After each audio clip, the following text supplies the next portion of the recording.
संध्याकाळच्या चहासोबत मी केली व्हिडिओला सुरुवात कारण बहुतेक माझे व्हिडिओत हे संध्याकाळीच सुरू होतात कारण शॉर्ट्स बनवायचे असतात. त्यामुळे चहा पिऊन झाल्यावर मी केली सुरुवात लाडू बनवायला.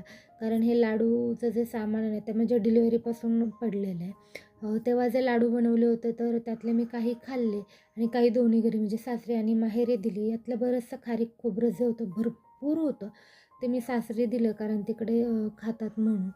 आणि काही ठेवलं होतं कारण यांनाही हे लाडू फार आवडतात. तर म्हटलं यांना करून देईल. पण आता थंडी संपत आली तर म्हटलं चला आता हे लाडू करूनच घेऊयात. आणि कालच मी मस्त असं तूप कढवलं होतं घरचं. आम्हाला तूप फार लागतं म्हणजे वरण भातात, चपातीला. त्यामुळे आमच्याकडे हे तूप नेहमी असतं. तर मला आज लाडू बनवायचे होते म्हणून मी कालच स्पेशली हे तूप कढवून घेतलं होतं. आणि याची ही जी लाडू डिंकाचे जे लाडू आहेत खारीक खोबऱ्याचे त्याची पूर्ण रेसिपी ना माझ्या चॅनलवर आहे. मी गेल्या वर्षी आय थिंक पूर्ण शूट केली होती ती. तर हवी असेल तर तिथे तुम्ही जाऊन बघू शकतात.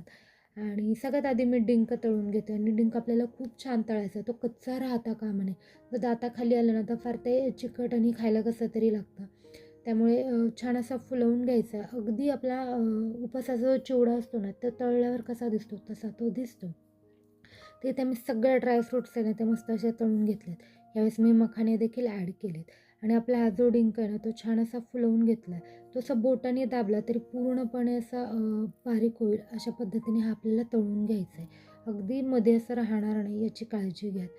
आणि लाडू तर मला लगेचच करायचे होते पण आज ना आमच्याकडे दिवसभर लाईट नव्हती. त्यामुळे मी फक्त हे वाटून ठेवलं. लाईट फार उशिरा आली म्हणजे 8 वाजता लाईट आली. त्यामुळे मग मी फक्त ड्रायफ्रूट्स आणि डिंक तो वाटून ठेवला.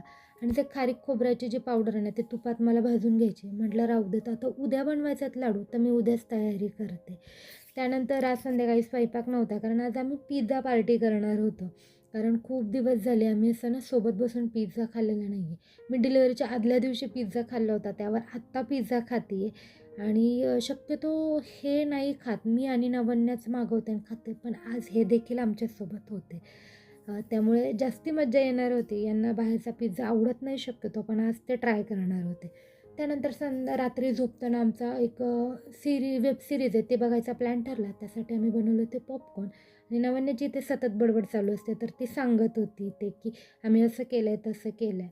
तर असं मस्त असं वेब सिरीज बघून आम्ही झोपणार होतो. आम्हाला रात्रीचे 1 वाजला झोपायला तरी त्याचे 2 पार्ट राहिले होते जे आम्ही उद्या पाहणार आहोत.